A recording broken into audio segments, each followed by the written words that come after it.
one-pointed and feverish, you know what happens? Your mind becomes like one-pointed, and a one-pointed mind can bring about dramatic physical changes in this world. You become a prophet of mankind. You become that. So this ability to become, and you know, when somebody is in distress, somebody that you love is dying, and you are distressed, you become one-pointed. There's no way. And that power you are bringing, where does the power come from? Not from outside in the heaven. You bring it out from yourself and you are pointing it at it. And that produces result. It's, oh Lord, thank you very much. Thank you, Lord. Not Lord, you done it. This ability to recognize that what we thought was a miracle came from us, not from an outside agency, comes very naturally in the Hindu tradition. Where do I get all this stuff from? You may think I'm just making it all up. You see, you're doing AS and A2. Part of your AS syllabus is Patanjali Yoga Sutra. See, this ancient sage Patanjali. Patanjali is being used about in Astha TV all the time, you know. I will not make any comments, but very popular name because it's becoming it's revived. It seems to be very powerful. And this is very powerful. Everything good and grand about the yoga system of the Hindus came about because this one personality codified the Veda, codified the idea of yoga. One person, Patanjali. Tremendous material. Even if you read now, it will give you a thrill. And part of your GCSE AS syllabus is Patanjali Yoga Sutra, which we studied, or we are going to study again. This idea of what is yoga? When you are able to exert control on your own mind, you can bring about real physical changes. You become prophet. And a whole chapter in Patanjali Yoga Sutra is called Vibhuti Pad, or your ability to really bend the rules of nature. So how? I will become like that? Yes. So the philosophic challenge that came, why does God interfere? Why is he so partial? This is not really fair. All these are well answered because it's not him, it's you are interfering. And you got your own take on it, saying, I want this person to get better, not that one. I don't know him even. I want this person to get better. So you focus on him and that fellow gets better. You have brought into being your own forces and redirected them towards one person you want to get better. This is interesting. Let me finish with this now. You see, miracles are not that easy to throw away, to blow away. Because you see, you can say, if God created, it's up to him whether he wants to bend the, who am I to tell him whether you can't bend the laws of nature? It's his business. He never consults me anywhere. When he created the world, he never asked me my permission. He's not going to ask my permission, he wants to bend the rules of nature. So be open. Maybe he does interact. Maybe he does not interact. You see, the ability to be also open-minded is something that we must, even if we challenge religion, be open-minded. Maybe, who am I to tell? So always be honest and be humble and be ready to say, this part I don't know. At the same time, the issue of miracle is not that easy to define.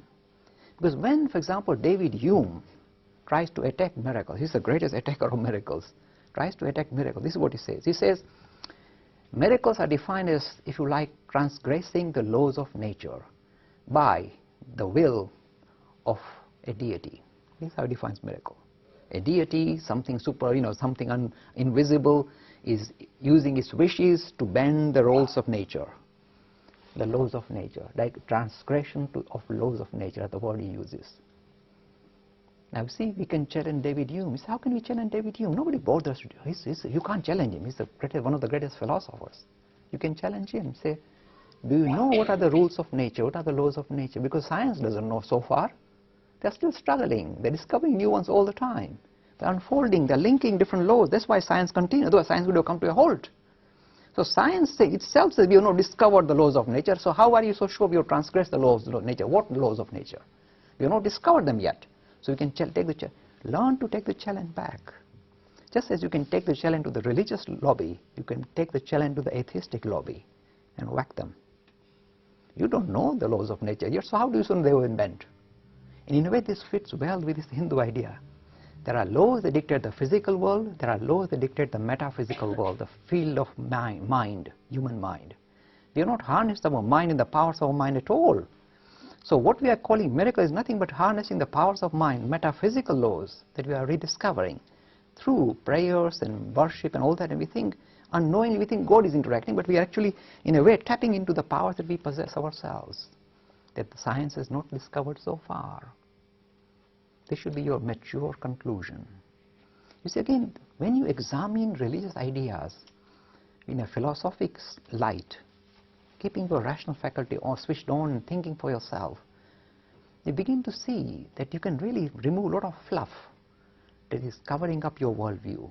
The best thing about philosophy, please remember, is this. It doesn't conjure up a god. It's not going to produce a god for you.